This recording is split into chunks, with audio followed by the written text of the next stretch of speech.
Hello friends, कैसे हैं आप लोग। स्वागत है teaching at the rate easy में। तो आज इस सेशन के अंतर्गत हम चर्चा करने वाले हैं एनसीएफ के बारे में। तो एनसीएफ क्या होता है, what is NCF, what is NCF क्या है एनसीएफ।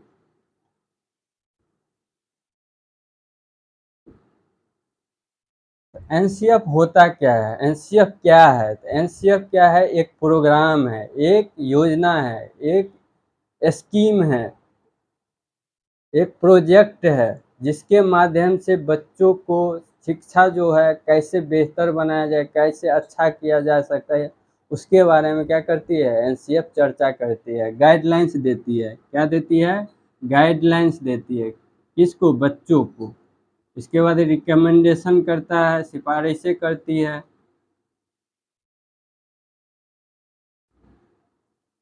रिकमेंडेशंस करती है यानी दिशा निर्देश देता है, दिशा निर्देश।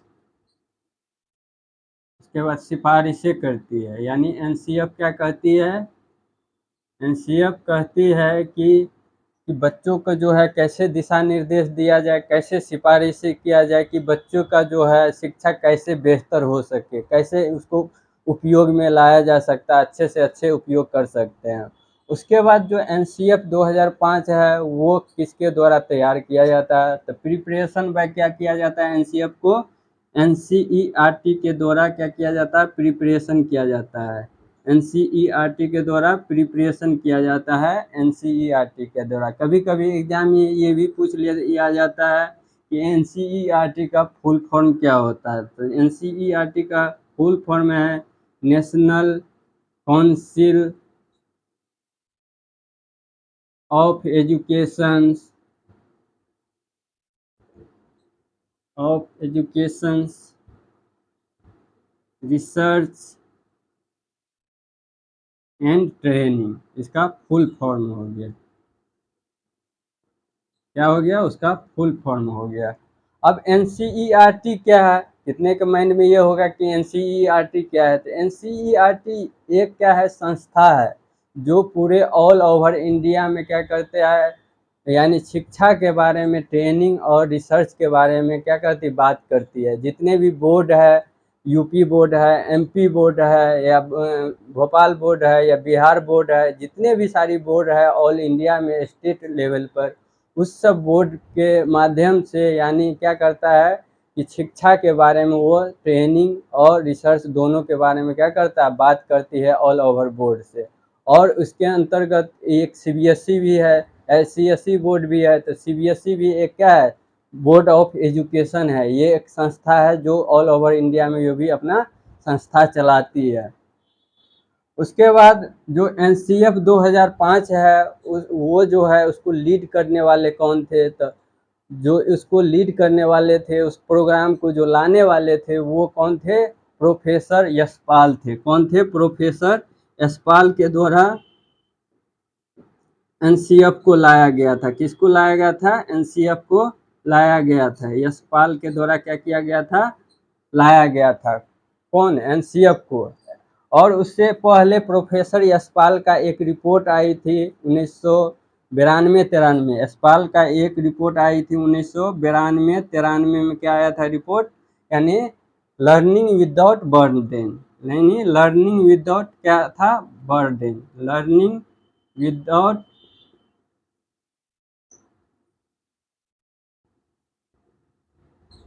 बर्डन, यानी शिक्षा बिना बोझ का, शिक्षा बिना बोझ का।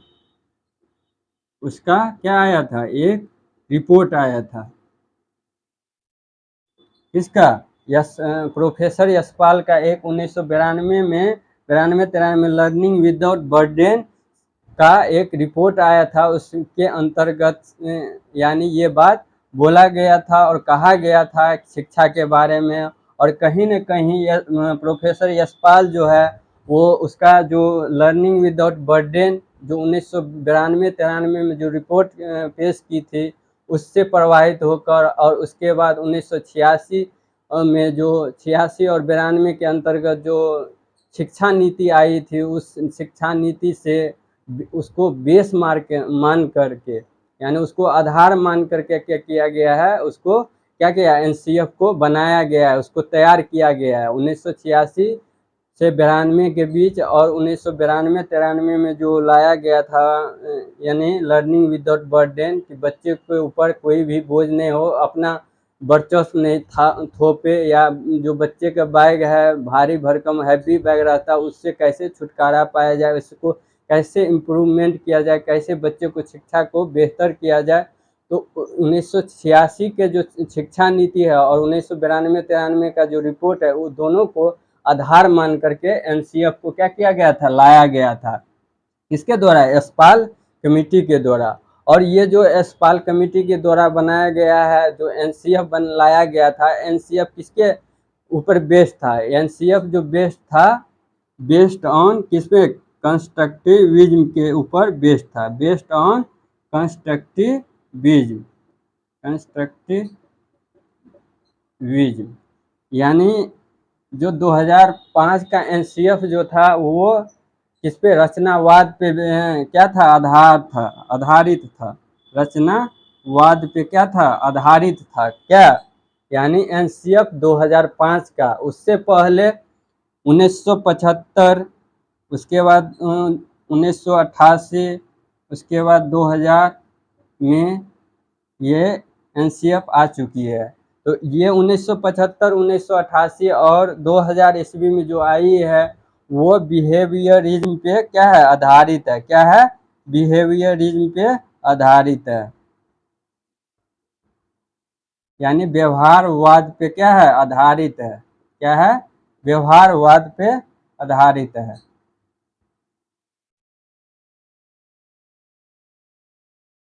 यानी बिहेवियर 1975, 1988 और 2000 का जो रिपोर्ट था, वो बिहेवियरिज्म पे आधारित था। लेकिन जो प्रोफेसर यशपाल कमेटी है, जो 2005 का है, वो किस पे आधारित है, ये कॉग्निटिव पे, कंस्ट्रक्टिविज्म पे क्या है, कंस्ट्रक्टिविज्म पे क्या है, आधारित है, यानी रचनावाद पे आधारित है, रचनावाद पे क्या है, आधारित है।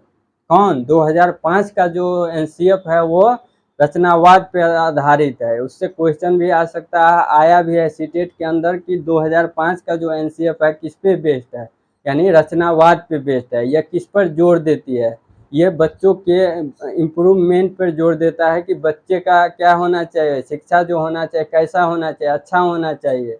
उसके बारे में एनसीए कंस्ट्रक्टिविज्म के बारे में बहुत सारे ऐसे पॉइंट है, उसके बारे में बहुत सारा डिस्कस किया गया है, कि जो बच्चे लर्निंग करते हैं कैसे करना चाहिए, एक्टिव रूप से करना चाहिए। जैसे मान लो हम पढ़ा रहे हैं, बहुत ऐसा बच्चे होगा जो कमेंट करते होंगे, इधर उधर नज़र होगा, उससे क्या होगा, यानी एक्टिव वो नहीं रह पाते, जिसके कारण वो सही से सीख नहीं पाते हैं। अगर बच्चे स्कूल जाते हैं, तब जब टीचर पढ़ा रहे होते तो बोर्ड पे नज़र नहीं होकर के कहीं अगल बगल नज़र होते हैं, जिससे बच्चे एक्टिव नहीं होकर के क्या होता है, यानी वो डिसएक्टिव हो जाते हैं, जिसके थ्रू वो सही से सीख नहीं पाते हैं। बच्चे को जोड़ दिया गया है कि पीयर्स ग्रुप, यानी साथी समूह के साथ सीखने के लिए, यानी ग्रुपिंग में सीखने के, ग्रुपिंग लर्निंग होना चाहिए, कोलाबरेट करके सीखना चाहिए।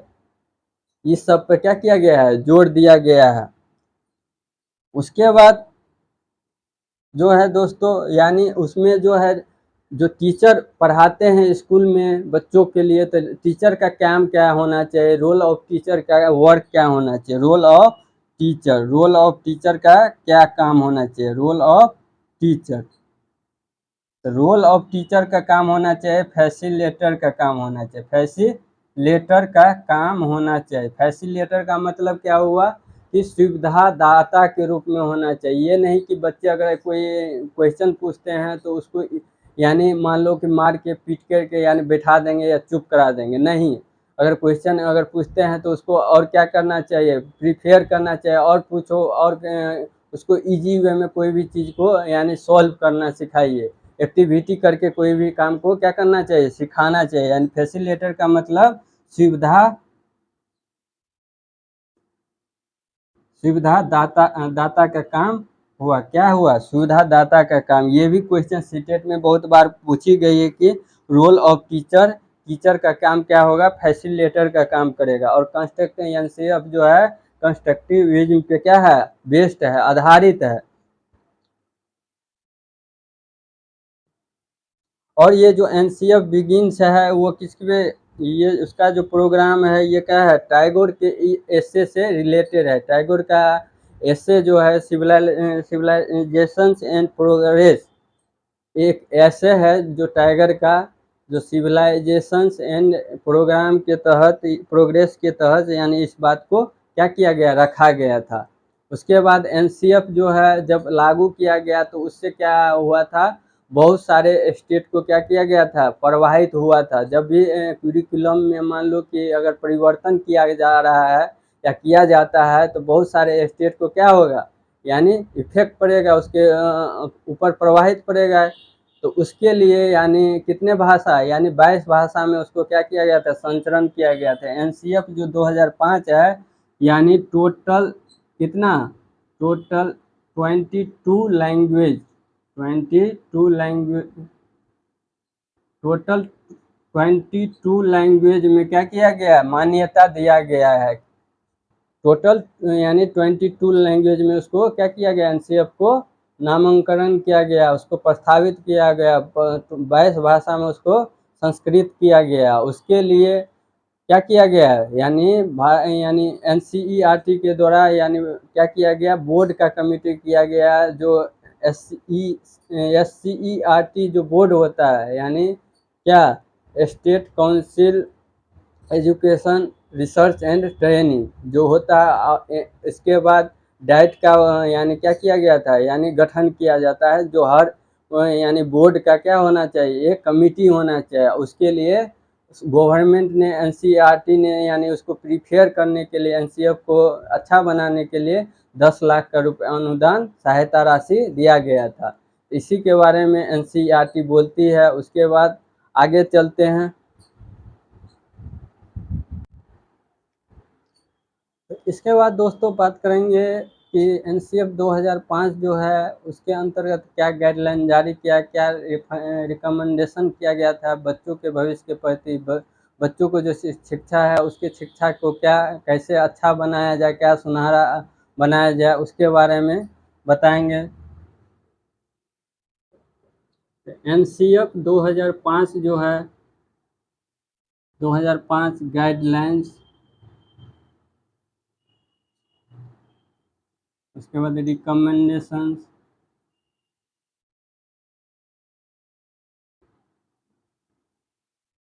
यानी एनसीएफ 2005 का जो गाइडलाइंस है, रिकमेंडेशन है, उसके अंदर क्या क्या मुख्य पॉइंट है, क्या क्या किन किन बातों को रखा गया है, ये चलते हैं। तो पहला है to shift from rote method. पहला पॉइंट का मतलब ये हुआ कि जब भी आप कोई भी चीज़ पढ़ते थे या लर्न करते थे तो उसको क्या करते थे, याद करते थे, आप मेमोराइज करते थे। मेमोराइज करने के वजह से भी ये होता था कि आप समझ नहीं पाते थे, अंडरस्टैंडिंग नहीं होता था। उसको क्या बोला गया कि रोट मेथड को क्या करना चाहिए, शिफ्ट कर देना चाहिए, उसको चेंजेस कर देना चाहिए, उसको परिवर्तन करना चाहिए। रोट मेथड पे न ध्यान दे करके अंडरस्टैंडिंग पे होना चाहिए, लर्निंग बाय डूइंग करके सीखना चाहिए, यानी करके सीखना चाहिए, कोलैबोरेट करके सीखना चाहिए, पीयर्स ग्रुप में सीखना चाहिए। ये उस पर ज़्यादा बढ़ावा दिया गया है, मेमोराइज करने पे ध्यान नहीं दिया गया है। मेमोराइज की जगह पे आप कोई भी चीज़ को प्रॉब्लम सॉल्व कर सकते हैं, एक्टिविटी बेस्ड आप लर्न कर सकते हैं, इसके बारे में ध्यान दिया गया। तो इसीलिए पहला पॉइंट बोला गया है कि रोट मेथड को क्या करना चाहिए, उसको शिफ्ट करना चाहिए, क्या करना चाहिए, शिफ्ट करना चाहिए। उसके बाद जो है दूसरा पॉइंट जो है, हम जो पढ़ रहे हैं, रीड कर रहे हैं या जो भी सीख रहे हैं उसको क्या करना चाहिए, out of the school, outside the of school, यानी स्कूल से बाहर आप इस ज्ञान को क्या करिए, जोड़िए। जब भी कोई आप चीज़ पढ़ रहे हैं, उस पढ़ने के अलावा उसको क्या करना चाहिए, यानी स्कूल से बाहर उस चीज़ को रिलेट कीजिए, उसको यानी जोड़िए, रियल लाइफ से जोड़ के देखिए उसको, यानी उससे क्या होगा, आप एक्टिविटी करिएगा, उससे आपको ज़्यादा समझ बढ़ेगा, तो उस पर ज़्यादा क्या किया गया है, जोर दिया गया है। तो दूसरा पॉइंट क्या है, connecting knowledge to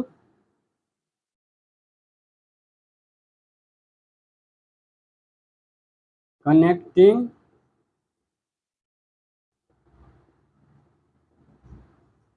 knowledge to life outside the school, यानी स्कूल से बाहर आप कोई भी चीज़ को क्या करना चाहिए, यानी जोड़ना चाहिए, और रियल लाइफ से भी क्या करना चाहिए, जोड़ना चाहिए। तीसरा पॉइंट है कि एग्ज़ाम जो भी कंडक्ट करवाते हैं, मान लो अर्धवार्षिक होता है या ईयर वाइज होता है, तो अर्धवार्षिक में भी कितना बच्चे जो होता है उससे दूरी बना लेते हैं, उसको क्या करना चाहिए, फ्लेक्सिबिलिटी बनाना चाहिए, फैसिलिटेटर बनाना चाहिए। तो एग्ज़ाम में क्या होना चाहिए, मोर फ्लेक्सिबिलिटी होना चाहिए। एग्ज़ाम शुड भी क्या होना चाहिए, एग्ज़ाम शुड बी फ्लेक्सिबल, यानी क्या होना चाहिए, एग्ज़ाम जो होना चाहिए, जो एग्ज़ाम लेने के काम जो होता है वो फ्लेक्सिबल के रूप में काम होना चाहिए। अगर फ्लेक्सिबल नहीं बनाएंगे, अगर लचीला नहीं बनाएंगे, अगर हार्ड रूप से पेश करेंगे, तो बहुत ऐसे बच्चे होंगे जो क्या करेंगे, वार्षिक एग्ज़ाम से पहले वो दूरी बना लेंगे, वो नहीं आ पाएंगे, जिसके वजह से उसको पढ़ाई में क्या होगा, समस्या होगा, प्रॉब्लम होगा, वो उसका पढ़ाई वहीं पे छूट जाएगी। इसलिए बच्चे को क्या करना चाहिए, एक अच्छा इन्वायरमेंट देना चाहिए, उसको सजेस्ट करना चाहिए, उसको क्या और सुविधा देना चाहिए, अगर जहाँ कठिनाई का सामना कर उसको प्रॉब्लम सॉल्विंग का काम करना चाहिए। तो तीसरा पॉइंट यही है कि एग्ज़ाम को क्या करना चाहिए, मोर फ्लेक्सिबिलिटी बनाना चाहिए। उसके बाद क्या होना चाहिए, चौथा पॉइंट है क्यूरिकुलम क्यूरिकुलम क्यूरिकुलम जो है, go beyond go beyond text book, यानी curriculum go beyond text book, यानी जो पाठ्यक्रम है, जिस क्लास का भी पाठ्यक्रम है, अगर फर्स्ट का है या फिफ्थ का या 8 क्लास का या सेकेंड क्लास का कोई भी पाठ्यक्रम है, अगर पढ़ाते हैं, रीड करवाते हैं, तो यानी आप ये नहीं समझिए कि मान लीजिए जो टेक्स्ट बुक है, जो बुक में दिया है उसी चीज़ को पढ़ाएंगे, उसी को डिस्कस करेंगे, ये नहीं करना है। उसको क्या करना है, जो टेक्स्ट बुक में दिया है, टेक्स्ट बुक से बाहर क्या करना है, उसको बाहर से जोड़ करके, उसको आउटसाइड द यानी बुक या क्यूरिकुलम से बाहर जोड़ के क्या करना चाहिए, रियल लाइफ से उसको जोड़ के उसको बताना चाहिए, एक्सप्रेस कराना चाहिए। कोई भी चीज़ है तो उसको डायग्राम के माध्यम से उसको बताना चाहिए, पूर्व ज्ञान के माध्यम से उसको जोड़ के बताना चाहिए। उससे क्या होगा, बच्चे में इच्छा जिज्ञासा बढ़ेगा, क्यूरियोसिटी का उत्पन्न होगा उससे, और क्या होगा, सीखने का उसको मौका मिलेगा। तो वही बात चौथा पॉइंट कर रहा है, curriculum go beyond text book से बाहर आप रिलेट करके पढ़वाइए, यानी ये नहीं कि टेक्स्ट बुक में जो दिया गया या बुक में जो दिया गया उसी चीज़ को डिस्कस करेंगे, उसी चीज़ को पढ़ाएंगे, तो ये नहीं करना है। उसके अलावा उसको जोड़ करके क्या करना चाहिए, उसको पढ़ाना चाहिए, और पूर्व ज्ञान से भी जोड़कर क्या करना चाहिए, पढ़ाया जाना चाहिए। पाँचवा पॉइंट है nursing on over riding identification, यानी जो आप पढ़ रहे हैं, लिख रहे हैं या कुछ कर रहे हैं, अगर कुछ कर लेते हैं या कुछ आप समझ बना लेते हैं, तो आप समाज से उसका उठ करके, राजनीति से उठ करके क्या कीजिए, आप अपने भारत देश के लिए, अपने देश के लिए नाम रोशन कीजिए, आप अपने देश के लिए कुछ अच्छा कीजिए। उसी के बारे में क्या कहता है, पाँचवा पॉइंट कहता है नर्सिंग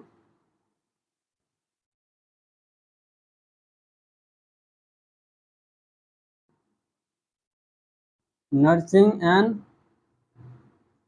ओवर क्या राइडिंग और नेशन या द नेशन होगा, यानी नेशन के लिए, आप राष्ट्र के लिए कुछ अच्छा काम कीजिए। उसके बारे में ये 5 पॉइंट है जो एनसीएफ क्या करता है, गाइडलाइन करता है, रिकमेंडेशन करता है। 5 मुख्य पॉइंट है उसको, यानी ये मुख्य पॉइंट दिया गया है, बोला गया, कहा गया। वैसे तो बहुत सारे ऐसे पॉइंट है, लेकिन दोस्तों 5 पॉइंट को क्या करना है, ध्यान में रखना है। उसके बाद उसका क्या डिस्कम्फर्ट है, अगर क्यों नहीं जाता है बच्चे, उसके पीछे भी क्या रीज़न है, क्यों यानी अनकम्फर्टेबल महसूस होता है, उसके बाद आगे वाले वीडियो में हम ये बताएंगे। तो उसके बाद जो है यानी common source of physical discomfort, यानी जो है कितना ऐसा सोर्स है, कैसा ऐसा कितना ऐसा साधन है जिसके वजह से विद्यार्थी या बच्चे क्या होता है स्कूल से दूरी बना लेते हैं, इसके रीजन क्या है, इसका क्या कंफर्टेबल जोन क्या है। तो इसके पीछे जो रीजन है ये उसके बारे में हम आज अभी डिस्कस करने वाले हैं। Common source common source of physical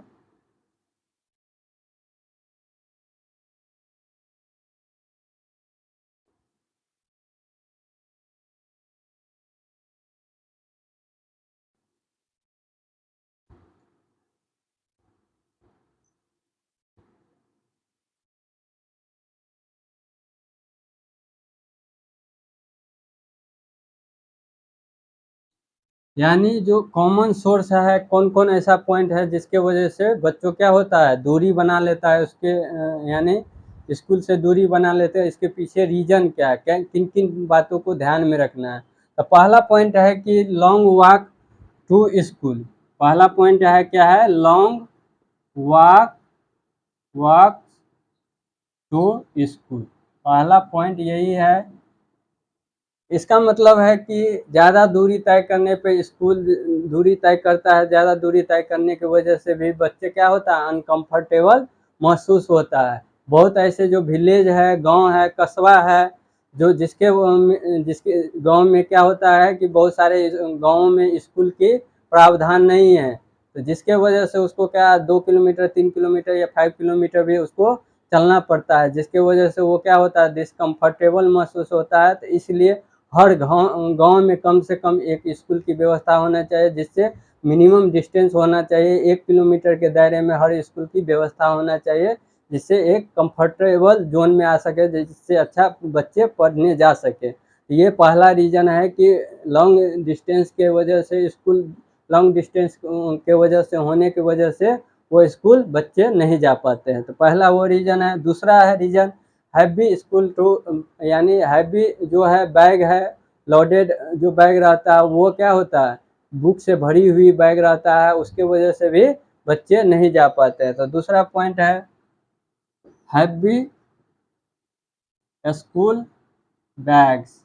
क्या school bags, heavy school bags, यानी इसका मतलब ये हो गया कि जो स्कूल का बैग होता है उसमें बहुत सारा बुक को क्या किया जाता है गवर्नमेंट के द्वारा या प्रोवाइड कर दिया जाता है। उसके वजह से क्या हो जाता है ज़्यादा लोडेड बच जाता है, हैवी हो जाता है, जिसके वजह से क्या हो जाता है बच्चे अनकंफर्टेबल इसके वजह से भी हो जाता है, और लॉन्ग डिस्टेंस जाने के बाद ये अनकंफर्टेबल महसूस करने लगता है। तो दूसरा रीज़न है हैवी स्कूल बैग, यानी ज़्यादा कम से कम ज़्यादा बुक नहीं प्रिपेयर करना चाहिए, उसके जगह पे क्या करना चाहिए हर स्कूल में प्राइमरी लेवल पे 5th क्लास तक लाइब्रेरी की व्यवस्था होना चाहिए। हर क्लास के जो बुक है वो बुक का प्रावधान करना चाहिए। मिडिल में है तो 7 8 तक आप यानी लाइब्रेरी में यानी बच्चों को क्या करना चाहिए बुक का व्यवस्था करना चाहिए। उसके बाद यानी हाई स्कूल है 10th क्लास तक में आप लाइब्रेरी का व्यवस्था कीजिए, वहाँ अनेक प्रकार के बुकों का क्या करना चाहिए प्रावधान करना चाहिए। तो इससे छुटकारा मिलेगी, जिससे बच्चे आसानी से इजी वे में पढ़ सके। अगर नहीं है तो वो लाइब्रेरी से बुक लेकर के उस समस्या का समाधान कर सकते हैं। तो दूसरा पॉइंट है हैवी स्कूल बैग। तीसरा है लैक ऑफ, क्या है lack of basic infrastructure.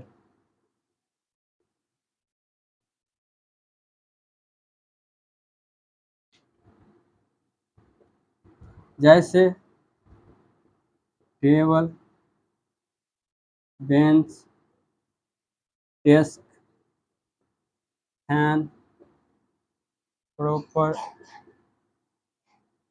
Window. तीसरा पॉइंट लिखे हैं कि लैक ऑफ बेसिक इंफ्रास्ट्रक्चर, यानी बेसिक मूलभूत जो सामान है वस्तुएं है उसमें स्कूल के अंतर्गत यानी अंदर यानी क्या कमियां पाई गई है। जो बच्चे हैं जो पढ़ने जाते हैं उसमें बहुत सारे ऐसे पॉइंट है जो टेबल की व्यवस्था नहीं है, बेंच की व्यवस्था नहीं, डेस्क की व्यवस्था नहीं है, और फैन की व्यवस्था नहीं है। जैसे स्कूल के अंदर अगर क्लासरूम है तो क्लासरूम के अंदर बहुत सारे ऐसे खिड़कियां नहीं दी जाती, जिसके अंधेरा होने की वजह से भी कंफर्टेबल महसूस नहीं होता है। इसलिए प्रॉपर विंडो की व्यवस्था होना चाहिए और फैन की व्यवस्था होनी चाहिए गर्मी के दिनों में। उसके बाद जो बेंच डेस्क होता है उसका भी व्यवस्था नहीं होता। अगर बेंच डेस्क रहता भी है तो वो टूटी फूटी रूप में होता है, और उसमें जो कील नुकीले जो होता है ऊपर नीचे होता है, जिसके कारण भी बैठने में असुविधा का यानी कारण बनते हैं, जिसके वजह से भी बच्चे स्कूल जाने से क्या होता है, दूरी बना लेते हैं। ये तीसरी पॉइंट हो गया। चौथा पॉइंट है चौथा पॉइंट है स्पेशली फॉर गर्ल्स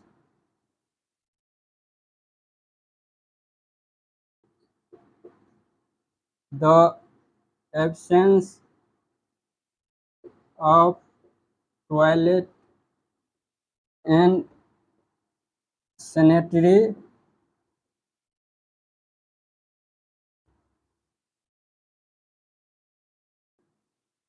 रिक्वायरमेंट्स। इसका मतलब दोस्तों ये हुआ specially for girls the absence of toilet and sanitary requirement, यानी इसका मतलब यही हुआ कि आप खास के गर्ल्स के लिए जो होता है, बच्चों के लिए जो स्कूल में है, स्कूल में टॉयलेट की व्यवस्था नहीं होती। अगर टॉयलेट की जो व्यवस्था भी होती है तो वो कंबाइंड रहता है, बॉयज़ और गर्ल्स दोनों के लिए सेम रहता है, एक ही रहता है, एक ही के अंदर दोनों का जाना रहता है। तो इसलिए वे बच्चों जो है या छात्राएं जो है दूरी बना लेते हैं, उसको बढ़ावा देना चाहिए। गर्ल्स के लिए स्पेशली क्या होना चाहिए, टॉयलेट का अलग से व्यवस्था करना चाहिए। उसके बाद उसके लिए सैनिटरी पैड के लिए यानी आवश्यकता होना चाहिए, उसके लिए व्यवस्था होनी चाहिए स्कूलों में। इसके कारण भी क्या बना लेते हैं, दूरी बना लेते हैं। उसके बाद पाँचवा पॉइंट है कारपोरल पनिशमेंट, यानी उसके बाद है पाँचवा पॉइंट है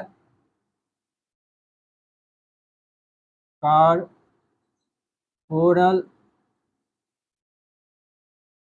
पनिशमेंट।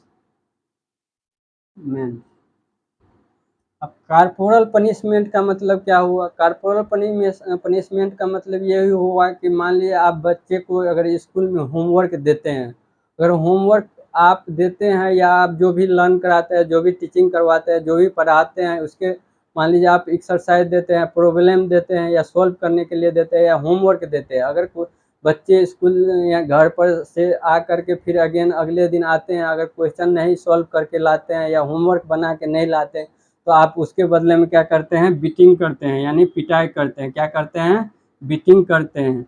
बीटिंग करने के बाद क्या होता है, फिजिकल क्या होता है, फिजिकल पोस्चर्स होता है, यानी पिटाई करते हैं। उसके बाद क्या होता है, उसके वजह से फिजिकल पोस्चर्स होता है, जो शरीर पे चोट का निशान हो जाता है, जिसके वजह से भी वो कंफर्टेबल महसूस नहीं कर पाते हैं। अगर होमवर्क नहीं बनाते हैं तो आप पीटते हैं, उसको क्या करना चाहिए, बैन करना चाहिए। उसके जगह पर क्या करना चाहिए कि आप होमवर्क देते हैं, अगर नहीं बना के लाते हैं बच्चे, तो उससे पूछना चाहिए कि इसका रीज़न है, क्यों नहीं बना है, क्या कहाँ प्रॉब्लम हुआ, उससे यानी सुविधा दाता के रूप में उसको फैसिलिटी के रूप में उसको क्या करना चाहिए, आस्क करना चाहिए, क्वेश्चन करना चाहिए, क्रिएटिव करना चाहिए। उसके बाद मान लीजिए कोई भी प्रॉब्लम है, कुछ है, उसको फ्लेक्सिबिलिटी के रूप में उसको बनाना चाहिए कि क्यों नहीं हुआ, किस पर्पज़ से नहीं हुआ। उससे ये क्या होगा, बच्चों के प्रति या बच्चों में क्या होगा, जिज्ञासा, क्यूरियोसिटी बढ़ेगा। जिससे क्या होगा, टीचर और स्टूडेंट दोनों रहेगा तो दोनों के बीच क्या होगा, बॉन्डिंग अच्छा होगा, तालमेल अच्छा होगा, तो पढ़ाई अच्छी होगी। पढ़ाई अच्छी होगी तो वो आगे जो नीचे है, जो वो आगे की ओर वो ऊपर उठेगा, वो कुछ और अच्छा सीखने को मिलेगा। अगर कोई प्रॉब्लम पूछता है, अगर नहीं समझ पाता है, तो उसको अलग अलग वे में, डिफरेंट वे में, डिफरेंट तरीके से क्या करना चाहिए, उसको सिखाना चाहिए, उसको पढ़ाना चाहिए। एग्जाम्पल दे के, कोई डायग्राम के माध्यम से सिखाना चाहिए। अगर क्वेश्चन पूछने के माध्यम से अगर उसको क्या करना चाहिए, उसको डांटना नहीं चाहिए, उसको फटकारना चाहिए कि तुम इस समाज से हो, तुम लो बैकग्राउंड से हो, या तुमको पास बुद्धि नहीं है, तुम असमता हो, तुम पढ़ने लायक नहीं। उसको डीमोटिवेट नहीं करना है। उसके वजह यानी उसके जगह पे क्या करना चाहिए, बच्चों को क्या करना चाहिए, बच्चों का क्या करना चाहिए, इम्प्रूवमेंट करना चाहिए कि क्यों नहीं हुआ, कहाँ दिक्कत है, क्या दिक्कत है, अगर दिक्कत है तो क्यों हुआ दिक्कत, यहाँ नहीं समझ में आया तो उसको अलग ढंग से बताने की कोशिश कीजिए, जिससे बच्चे के क्या होना चाहिए, इम्प्रूवमेंट होना चाहिए और वो आगे की ओर अच्छे से बढ़ सके, लिख सके, पढ़ सके। तो यही था एनसीएफ 2005 के बारे में हम डिस्कस किए हैं, उसके बारे में मेन पॉइंट को ध्यान में रखते हुए उस चीज़ को डिस्कस किए हैं। तो चलिए आज का वीडियो यहीं समाप्त करते हैं। अगर वीडियो अच्छा लगे तो लाइक, शेयर, कमेंट जरूर कीजिएगा। इस तरह का अगर वीडियो चाहते हैं तो आगे भी मिलता रहेगा। जो भी इस चैनल पे नए हैं कृपया हमारे चैनल को सब्सक्राइब कर लीजिए। ओके, थैंक यू, धन्यवाद।